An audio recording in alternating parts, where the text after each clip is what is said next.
কাম নাই বিদ্যুৎ বিভাগৰ কাম নাই বিদ্যুৎ বিভাগ go back বিদ্যুৎ বিভাগ go back বিদ্যুৎ বিভাগ go back বিদ্যুৎৰ যোগান নিয়মীয়া কৰক বিদ্যুৎৰ যোগান নিয়মীয়া কৰক বিদ্যুৎৰ যোগান নিয়মীয়া কৰক বিদ্যুৎ বিভাগ মুৰ্দাবাদ বিদ্যুৎ বিভাগ মুৰ্দাবাদ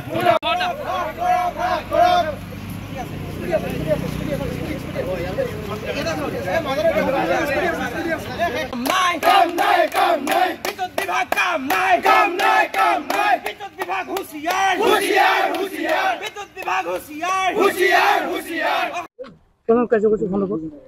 এই আমাৰ যে বিদ্যুৎ বিভাগটো আছে সেইটো একে কাম নাই আৰু তাৰ শ্মশান যাত্ৰা আৰম্ভ হৈ গৈছে।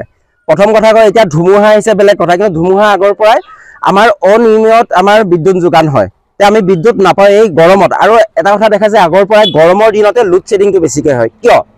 আৰু চাওক অকণমান বৰষুণ দিলে আমাৰ ইয়াত বানপানী হয়, চুইচ গেট খুলি দিয়ে। এইবোৰ কি কথা, মানে পানী কম হয়, লোড শ্বেডিং হয়, গৰম দিনত আকৌ এইফালে গেট খুলি দিব, বানপানী হ'ব, মানে কথাবোৰৰ বিসংগতি আছে, কথাবোৰ মিল নাই।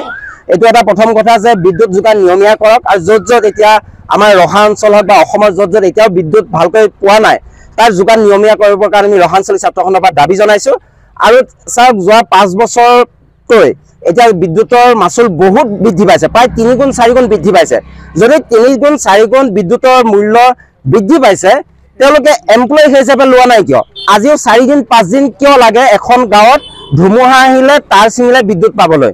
সেই প্ৰশ্নৰ উত্তৰ আমাক বিদ্যুৎ বিভাগৰ পৰা লাগে। আৰু আজি আমি আহিছোঁ ইয়াত সদৌ অসম ছাত্ৰসন্থাৰ আহ্বান মৰ্মে আমি বিদ্যুৎ বিভাগ বিদ্যুৎ মন্ত্ৰী আমি প্ৰতিক্ৰিয়া দিছোঁ, আমি যাম সুধিম এই 4-5 দিন যে কাৰেণ্ট তাৰ ওপৰত উত্তৰটো আমাক লাগে। আৰু কৰ্মচাৰীৰ অভাৱ 4 গুণ 5 গুণ আমাৰ বিলৰ মূল্য বৃদ্ধি কিয় কৰিছে? যদি 4 গুণ 5 গুণ বিলৰ মূল্য বৃদ্ধি কৰিছে কৰ্মচাৰীৰ সংখ্যা বঢ়াওক।